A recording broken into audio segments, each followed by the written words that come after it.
Hello, welcome back to our channel Jyothy's Edu Hub. Today I am going to talk about our digestive system. If you are new to my channel, do subscribe. Let us start. The food you eat takes an incredible journey through your body from top your mouth to bottom your anus. Along the way, the beneficial parts of your food are absorbed, giving you energy and nutrients. Here's a step-by-step account of the digestive system's working. What is digestive system? Our digestive system is uniquely constructed to do its job of turning your food into the nutrients and energy you need to survive. And when it's done with that, it handily packages your solid waste or stool for disposal when you have a bowel movement. The main organs that make up the digestive system are the mouth, esophagus, stomach, small intestine, large intestine, rectum, and anus. Helping them along the way are the pancreas, gallbladder, and liver. Here is how these organs work together in our digestive system. The mouth is the beginning of the digestive tract. In fact, digestion starts before you even take a bite. Your salivary glands gets active as you see and smell that pasta dish or warm bread.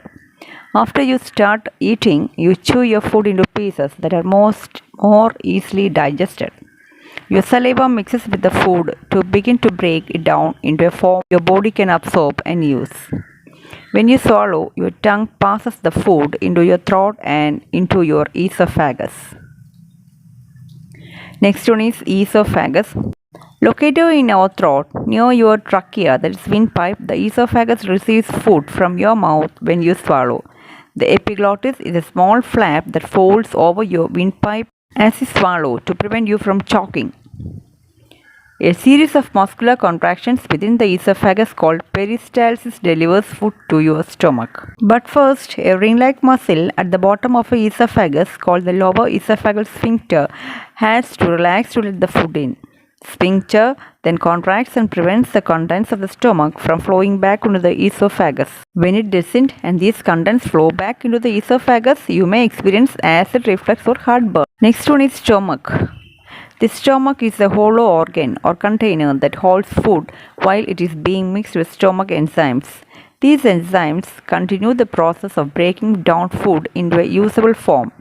Cells in the lining of the stomach secrete a strong acid and powerful enzymes that are responsible for the breakdown process. When the contents of the stomach are processed enough, they are released into the small intestine. Small intestine, made of three segments, the duodenum, jejunum, and ileum.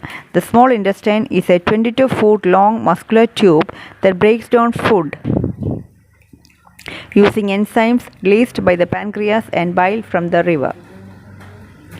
Peristalsis also works in this organ, moving food through and mixing it with digestive juices from the pancreas and liver.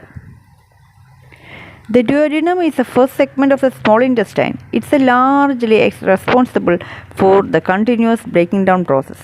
The jejunum and ileum, lower in the intestine, are mainly responsible for absorption of nutrients into the bloodstream.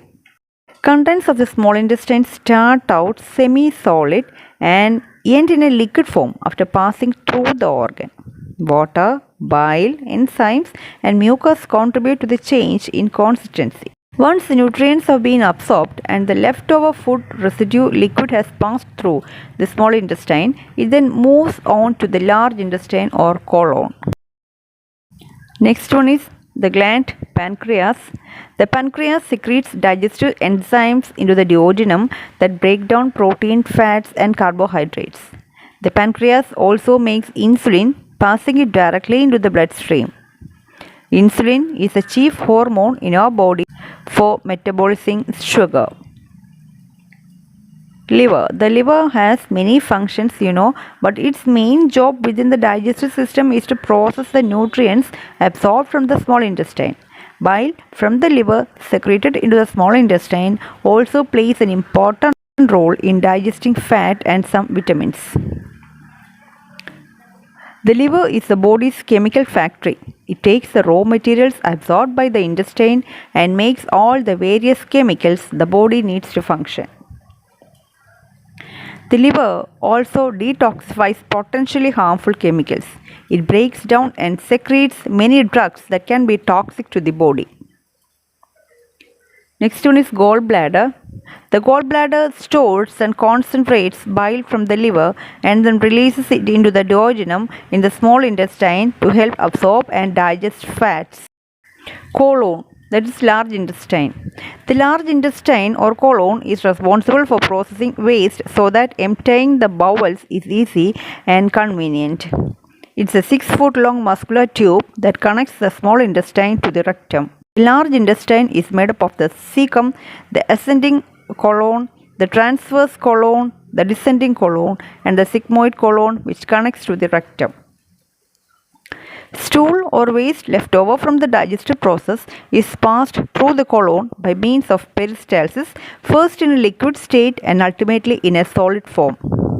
As stool passes through the colon, water is removed, stored in the sigmoid, that is S-shaped colon, until a mass movement empties it into the rectum once or twice a day. It normally takes about 36 hours for stool to get through the colon. The stool itself is mostly food debris bacteria. These good bacteria perform several useful functions such as synthesizing various vitamins, processing waste products and food particles, and protecting against harmful bacteria. When the descending colon becomes full of stool or feces, it empties its contents into the rectum to begin the process of elimination. That's a bowel movement. Next one is rectum. The rectum is a straight 8-inch chamber that connects the colon to the anus. The rectum's job is to receive stool from the colon, let you know that there is stool to be evacuated, and to hold the stool until evacuation happens. When anything comes into the rectum, that is gas or stool, sensors send a message to the brain. The brain then decides if the rectal contents can be released or not. If they can, sphincters relax and the rectum contracts, disposing its contents. If the contents cannot be disposed, the sphincter contracts and the rectum accommodates so that the sensation temporarily goes away. Next one is anus. The anus is the last part of the digestive tract. It's a 2-inch long canal consisting of the pelvic floor muscles and the 2 anal sphincters, that is internal and external. The lining of the upper anus is able to detect rectal contents. It lets you know whether the contents are liquid, gas or solid. The anus is surrounded by sphincter muscles that are important in allowing control of stool. The pelvic floor muscle creates an angle between the rectum and the anus that stops stool from coming out when it's not supposed to. The internal sphincter is always tight except when stool enters the rectum. This keeps us continent, prevents us from pooping involuntarily when we are asleep or otherwise unaware of the presence of stool.